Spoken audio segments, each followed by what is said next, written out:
My wife sat on another man's lap right in front of me, so I went to my father-in-law to complain. I thought he would be outraged, but instead, he told me to just bear it a little longer. I couldn't hold it in. I cursed my wife, calling her shameless.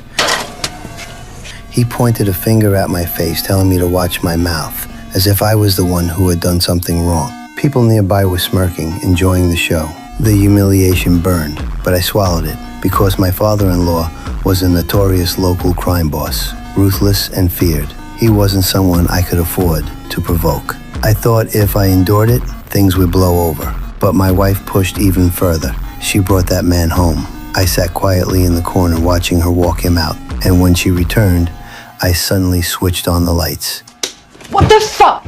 I wanted her to know I was fully aware of what she was doing, that I was just trying to give her some dignity. But she showed no shame at all. Instead, she insisted they had just been talking.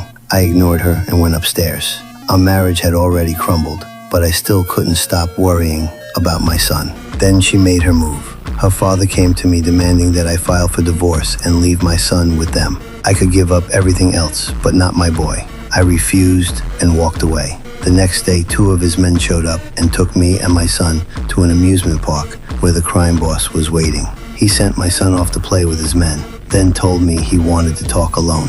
We boarded the Ferris wheel, and at the highest point, I saw my wife in the distance putting my son into a car. It was a setup. They had lured me onto the ride so they could take him away. I tried to resist, but the cold press of a gun against my ribs froze me. I could only watch as they drove off. The crime boss had no intention of letting me walk away. They stuffed me into a trunk, drove to an abandoned RV, and threw me inside. They forced a full bottle of liquor down my throat, then drenched the place in gasoline. Once I was too drunk to move, they set it ablaze to make it look like an accident. The flames roared, and I fought to stay conscious. My wife and son were there watching.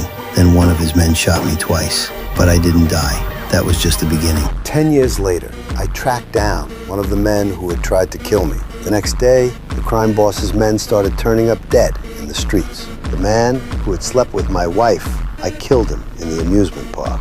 The crime boss soon realized these murders were tied to that night years ago. He thought of my only living family, my 80-year-old mother. To end it once and for all, he went to her home and killed her. When I found her body, rage consumed me. My ex-wife was addicted to drugs, so I found a dealer who told me where she was. That night, I went there, ready to give her a surprise.